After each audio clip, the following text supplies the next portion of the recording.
네, 북한 문제를 중심으로 이번 주 진행된 한반도 외교안보 뉴스를 심층 분석하는 북한 리포트 시간입니다. 네, 오늘도 한평정책연구소 왕선택 글로벌 외교센터장과 함께합니다. 어서 오세요. 네, 안녕하세요. 네, 조금 전에도 저희가 뉴스로 보도해드렸는데 네. 지금 북한 김정은 위원장이 서울을 지목하면서 공세적 전쟁 준비를 강조했습니다. 좀 어떻게 봐야 하는 부분일까요? 네, 그 말을 들으면 참 섬뜩하죠. 예. 지난 9일에 이제 북한 노동당 중앙군사위원회 이제 확대 회의가 열렸고 거기에서는 그런 말을 했다고 합니다. 예. 이 부분에 대해서 이미 통일부 당국자가 이제 해설을 한 부분이 있는데 그것은 8월에 한미연합 군사훈련이 예정이 돼 있는데 그것에 대비해서 북한이 대응을 하는 그런 계획을 짠 것이다. 예. 이렇게 설명을 했습니다. 저도 거기에 대해서 100% 동의하고 정확한 분석이라고 생각을 합니다. 예. 예전에 비해서 조금 더 좀 더 무섭게 보이려고 만드는 예. 그런 움직임이 좀 있습니다. 특히 손가락으로 서울과 계룡대 등을 이렇게 가리키면서 예. 전쟁 준비를 공세적으로 하라 이렇게 얘기하는 것은 좀 섬뜩한 부분인데 이런 것이 처음이 아닙니다.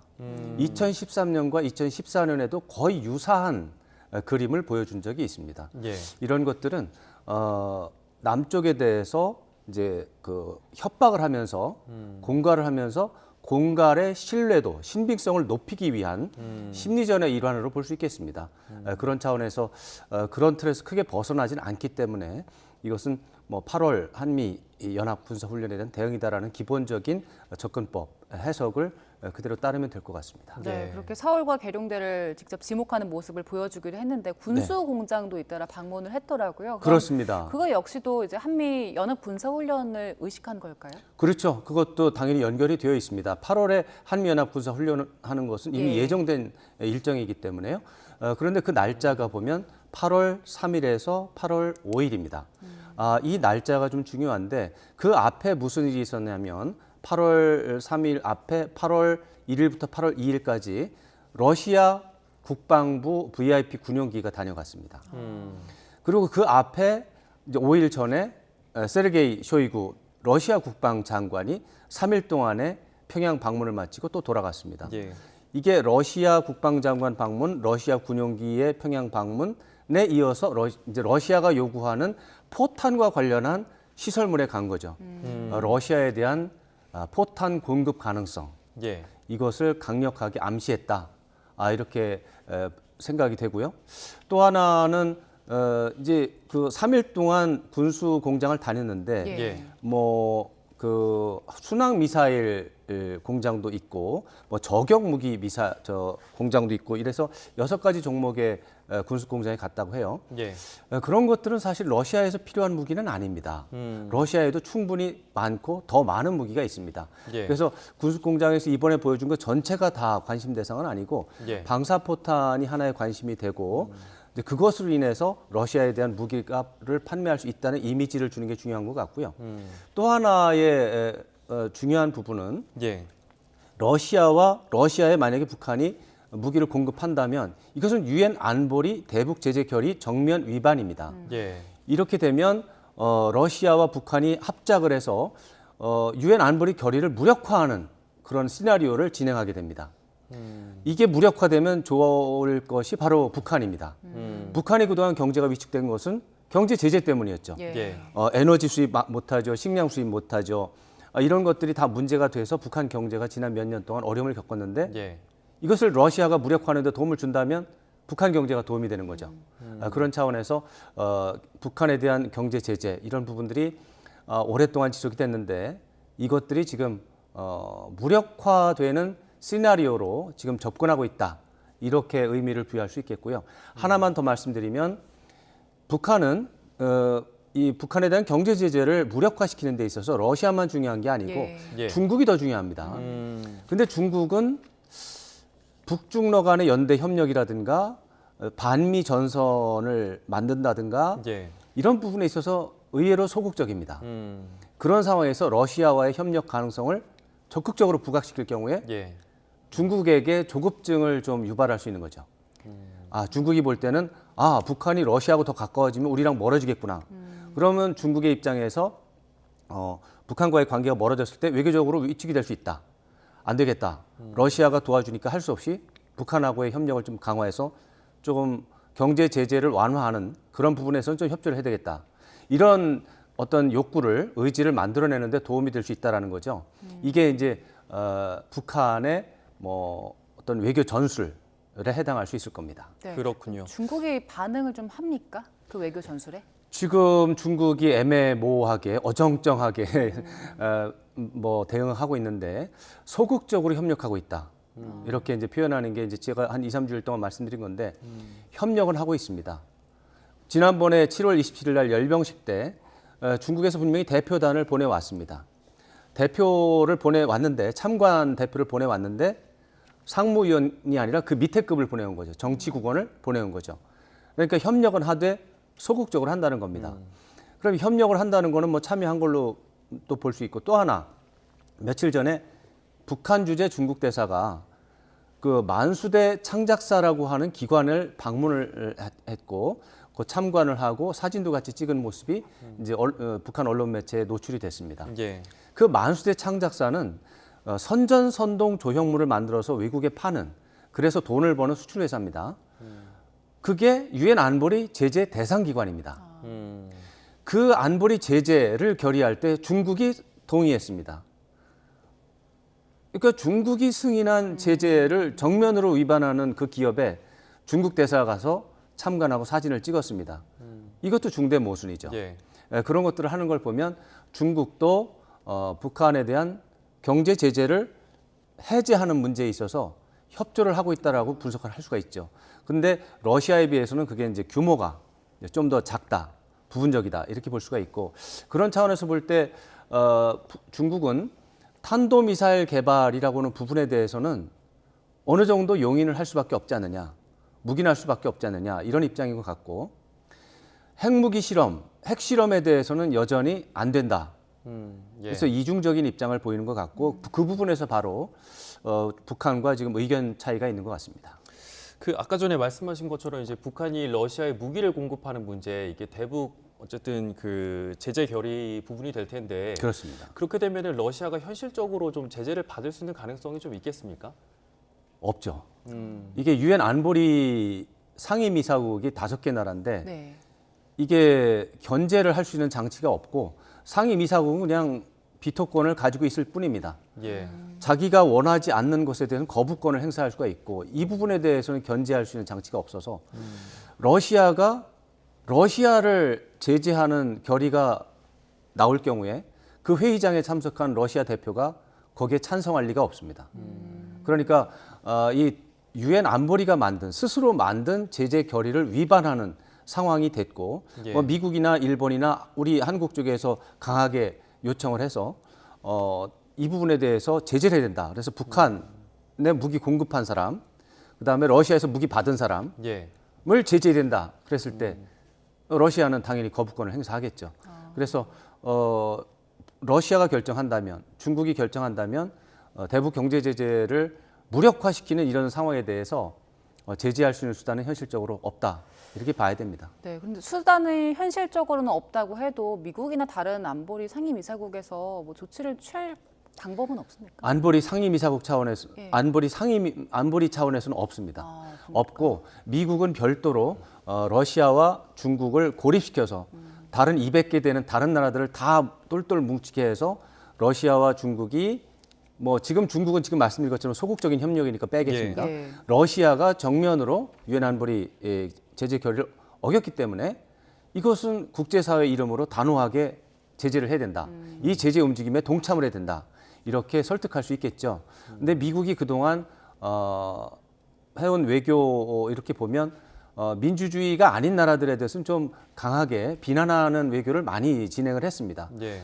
전 세계 200개 되는 나라 중에서 민주주의를 제대로 하는 나라는 100개 나라가 안 됩니다. 다시 말하면 100개 이상의 나라가 민주주의가 아닙니다.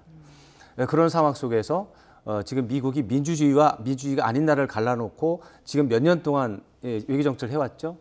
러시아를 고립시키고 러시아를 규제하는데 제재하는데 같이 힘을 모으자. 협력할 수 있는 나라는 100나라가 안 될 겁니다. 그러면은 이제 대책이 별로 없는 것이죠. 그렇군요. 그 북한의 열병식 얘기도 좀 해보겠습니다. 네. 9월 9일에 열병식을 거행한다고 예고를 했는데 올해만 벌써 세 번째 아닙니까? 그렇습니다. 네. 지금 2월에도 했고 지난 7월에도 했고 사실 열병식을 자주 하는데 예. 문제는 이번 9월 9일 이제 9월 9일에 한다고 하는 거죠. 예. 9월 9일이 이제 북한 말로 이제 국가 건국 기념일입니다. 근데 이게 75주년이에요. 예. 이제 북한은 정주년이라고 해가지고 5나 0단위 70주년, 75주년, 80주년 이렇게 0이나 5로 닿는 해는 꺾이는 해라 그래가지고 꺾어지는 해라 그래가지고 성대하게 행사를 치릅니다. 이제 성대하게 행사를 치른다라는 말에는 열병식도 들어간다는 말입니다. 그렇기 때문에 열병식을 해야 하는 시기입니다. 그래서 불가피하게 하는 요소가 있고요. 북한 입장에서 본다면 대신 이제 벌써 세 번째나 하기 때문에 예. 이렇게 열병식을 하면 군인들이나 이제 장비 동원 또 비용이 많이 들기 때문에 예. 규모를 크게 축소하는 것 같습니다. 그래서 정규군의 열병식이 아니고 예. 예. 준정규군의 열병식, 그래서 민간 무력 이제 열병식 이런 이제 이름을 쓰는 것 같은데 예. 거기에는 노농저기군이라든가 사회안전군, 이건 이제 경찰입니다. 그리고 이제 붉은 청년 근위대 이런 정규군이 아닌 군사 조직의 열병식이 이루어질 것 같습니다. 예. 사실 열병식이라고 하는 것은 현대 민주주의 사회가 발전된 상황에서 보면 잘 안 하는 겁니다. 예. 비용만 들고 이것이 가지는 효과가 너무 조그만 거예요. 옛날에는 군인들이 쿠데타를 할 가능성이 많으니까 예. 군인들을 통제하고 최고 지도자에 대한 충성을 확인하고 대비 태세를 잘했나 이런 것들을 검열하기 위해서 예. 이제 또 다른 나라들에게 이제 그 군사력을 보여주기 위해서 예. 이런 열병식을 자주 했는데 예, 최근 뭐 30년 사이에는 뭐 현대 민주주의 사회에서는 거의 안 하고 있습니다. 이제 그렇지만 이제 권위주의 독재 사회에서는 열병식이 꼭 필요합니다. 최고 지도자의 압도적인 지도력이 필요하기 때문이죠.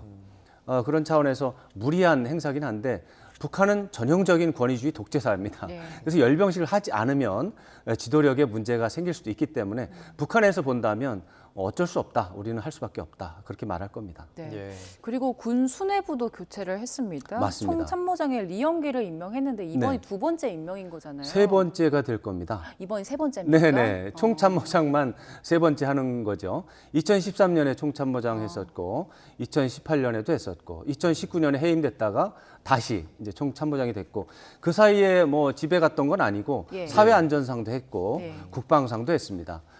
그러니까 이분은 뭐 이 사람은 직업이 총참모장의 셈이죠. 이렇게 되면. 그런데 이런 일은 이제 북한에서는 흔히 있는 일입니다. 사실 북한에서는 김정은 지금 이제 국무위원장 또 예전에 이렇게 김정일 국방위원장처럼 수령만이 유일한 권력이고 그 권력을 분담하거나 위임하지는 않습니다. 그러니까 유일한 권력자인 것이고 그러니까 이인자라는 말을 북한에 대해서 많이 쓰는데 이인자라는 말은 존재하지 않죠. 이인자가 없고 한 사람의 권력자와 2,500만 명 북한 주민 전원이 다 권력자 수령의 일꾼일 따름입니다. 그 일꾼이 뭐 차수 계급장을 달았든 뭐 대장 계급장을 달았든 아니면 뭐 이병 계급장을 달았든 아무 상관없습니다. 그것은 예. 김정은 국무위원장 앞에서는 단지 하나의 일꾼일 따름인 거죠. 그런 사람한테 뭐 계급장을 뭐 2개 올려줬다가 4개 내려갔다 해도 아무 상관없고 실제로 6달 만에 뭐 2계급 특진했다가 6달 만에 다시 또 3계급 강등하 이런 사례는 그동안 수차례 있었습니다. 그런 차원에서 이제 리영길 이번에 총참모장은 김정은 위원장이 볼 때 믿고 편하게 쓸 수 있는 일꾼 중에 하나다. 그렇게 볼 수 있고 리영길 총참모장이 됐지만 이 사람이 뭐 앞으로 뭐 5년 동안 할지 5개월 만에 또 해임될지 그건 또 알 수 없습니다. 기간이 정해져 있는 건 아니에요? 그거는 이제 김정은 위원장의 마음이죠. 이게 권위주의 독재 사회에서는 수령과의 친분 관계가 이 출세의 키워드입니다. 이제 민주주의 사회에서는 업무 능력이 출세의 키워드가 되죠. 예. 물론 민주주의 사회에서도 이제 뒤에서는 이제 친분이 영향을 미친다는 것을 우리 다 알고 있죠.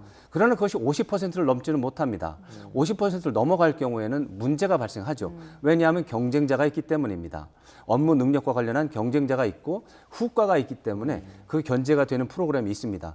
그래서 민주주의 사회도 권력자와의 친분 관계는 영향이 있지만 업무 능력에 비해서는 작다 이렇게 봐야 되는데 권위주의 독재 사회에서는 명백하게 친분 관계가 압도적이고 거의 뭐 이것은 100%에 가까울 정도로 봐야 되겠습니다. 네, 또 다른 얘기도 좀 해보겠습니다. 그 한동안 이제 김정은 위원장의 딸인 김주애가 그 네네. 공식석상에 굉장히 많이 나타났었는데 최근에 또 보이지는 않는 것 같아요. 또 그리고 김여정 부부장이 최근에 또 많이 드러나는데 네, 그렇죠. 이거는 또 어떤 변화가 있는 겁니까? 김주애는 지난해 말부터 올해 초까지 집중적으로 나타났다가 예. 이제 더 이상 등장하진 않죠. 그게 맞는 겁니다. 어린 아이를 그 무서운 무기체계 앞에다 세워놓고 이렇게 사진을 찍는 것은 그건 정상적이지는 않습니다. 그러나 지난해 말부터 김정은 위원장이 아마도 어린 딸을 위해서 선물을 주는 심정으로 다양한 이벤트에 데리고 다니면서 아빠가 얼마나 위대한 사람인지를 좀 봐라. 예. 그 좀 아빠를 좀 인정해 줘라. 예. 뭐 이런 식의 예. 이제 접근법을 했다고 저는 생각을 합니다. 그렇기 때문에 그런 이벤트가 지났으면 자 가서 공부해야지. 집에 가서 공부하면 되는 거죠. 그런 차원으로 보는 게 맞고요. 후계자라는 이제 해석이 있었는데 저로서는 동의할 수 없고 그 부분은 제가 볼 때는 맞지 않는다라고 저는 여전히 생각하고 있습니다. 예. 그래서 그 후계자 부분은 앞으로 김정은 위원장이 나이가 더 들고 김정은 위원장의 또 아들이 있는 것도 알려져 있고 그래서 이들이 이제 어느 정도 성장을 할 경우에 그때 김정은 위원장이 판단할 문제입니다. 그 부분은 어느 누구도 말을 할 수 없는 부분이고요. 이제 김여정 부부장에 대해서도 최근 몇 달 동안 지난해 말부터 뭐 잘 안 나타났고 나타나도 뭐 화면에서 뒤에 예. 있고 이랬다고 해가지고 이제 권력에서 밀려났다, 이제 큰일 났다, 이제 이런 해석이 있었습니다. 근데 그것은 김여정 부부장이 조선중앙 TV에 나온 한 10여 년 동안의 세월을 보면 그것은 좀 이상한 해석입니다. 왜냐하면 처음에 나올 때부터 김여정 부부장은 동선 자체가 천방지축이었습니다. 자유입니다, 자유. 본인이 왼쪽으로 가고 싶으면 왼쪽으로 가고 오른쪽으로 가고 오른쪽으로 갑니다. 다른 사람은 그렇게 못합니다. 김여정 부부장은 가다가 이게 좀 마음에 안 들어 그러면 기둥 뒤에 숨었다가 살펴보고 가고 막 그럽니다. 그건 예. 백두혈통이어서 가능한 겁니까? 그렇죠. 김정은 위원장이 김여정 부부장이 동생이기 때문에 김여정 부부장을 분신으로 생각을 하고 의전 문제나 이런 문제에 대해서 완벽한 자율성을 갖고 도와달라, 비서 역할을 좀 해달라 이렇게 요청을 했을 거라고 봅니다. 그러한 100% 위임을 받고 오빠의 움직임에 도움이 되는 게 뭔지 본인이 판단해서 움직이는 거죠. 그 부분에 대해서 제가 그동안 김여정 부부장 처음에 나타났던 그 사진부터 다 웬만한 건 다 봤는데 예. 그 모든 관계자들, 그 모든 경호 요원들이 김여정 부부장의 움직임에 대해서 단 한 사람도 제지하거나 관심을 보이는 사람 없습니다. 그것은 100% 김여정 부부장 본인의 희망에 따른 것이고 그 방송 노출 자체도 김여정 부부장이 원하면 많이 나가고 원하지 않으면 조금 나갑니다. 예. 그런 차원에서 최근에는 물론 이제 2019년 하노이 정상회담 이후에 그 이제 북미 정상회담이 결렬됐잖아요. 근데 그 부분 때문에 김정은 위원장이 무척 화가 났고 화를 이제 분노가 이제 막 생겼을 때 누구한테 표출했냐면 1차적으로 문재인 대통령한테 표출했어요. 문재인 대통령 때문에 이제 일이 글러쳤다. 트럼프 대통령하고 협상을 했는데 사실 문재인 대통령한테 화를 낸 거죠. 그 다음에 화를 낸 게 아마도 김여정 부부장이었을 겁니다. 왜냐하면 김여정 부부장이 평창 동계올림픽 때 왔다가 문재인 대통령하고 대화를 해보니 대화 잘 될 것 같으니까 오빠 좀 얘기 좀 해보시오라고 건의를 했던 것 같습니다. 그러니까 문재인 대통령한테 화를 내니까 문재인 대통령을 네가 대화하라고 했으니까 너도 책임을 지라. 이런 식의 분위기가 있었던 걸로 좀 파악을 하고 있고요. 예. 그런 차원에서 한동안 근신했다가 이제 오히려 남한을 이제 비판하는 성명을 내기 시작하면서 다시 이제 대외 정책 대변인으로서의 역할을 다시 이제 해왔고 미국에 대해서도 또 러시아에 대해서도 지금 정책을 발표하고 있습니다. 그래서 김여정 부부장의 위상은 변한 건 없고 다만 그 안에서 전술적으로 기계 이제 어떤 실무적으로 도와주는 차원에서 필요에 의해서 존재감이 커졌다가 작아졌다는 움직임이고 위상과 역할은 변함이 없다 이렇게 봐야 되겠습니다. 마지막으로 짧게요. 그 북한의 국경 개방 가능성 얘기 계속 나오고 있는데요. 네네. 이 부분은 어떻게 전망하세요? 네, 올해 초부터 계속 그런 말이 나왔기 때문에 점점 신뢰도가 높아지고 있습니다. 사실 그동안에 그런 뭐 소문이 있었는데 처음에 6월 초라고 했었죠. 6월 초라고 했었는데 안 됐습니다. 안 됐는데 아마 준비가 약간 미흡했던 것 같고요. 근데 최근에 러시아 정부 대표단과 중국 정부 대표단이 입국한 적이 있고 여러 명이 왔다 갔습니다. 그다음 그 뒤에 또 러시아 대표단이 또 왔다 갔고요. 그다음에 체육 행사, 외부에서 체육 행사도 지금 참석을 하고 있습니다. 이번엔 신빙성이 좀 높아서 아마도 8월 또는 9월 정도면 북한 사람들이 바깥으로 나가고 또 외국에 있어서 지금 북한으로 못 들어가고 대기하고 있는 북한 사람들이 많습니다. 외교관들, 이제 노동자들 이런 사람들이 북한으로 들어가고 그 뒤에는 여행이라든가 이런 것이 재개될 가능성이 높고요. 아까 그 골프 여행 그런 예. 것들도 이런 주제와 연관시켜서 생각하면 맞을 것 같습니다. 네, 네. 그렇군요. 네, 오늘도 한평정책연구소 왕선택 글로벌 외교센터장과 함께 그 오늘 한반도 이슈 자세히 들어봤습니다. 고맙습니다. 고맙습니다. 고맙습니다.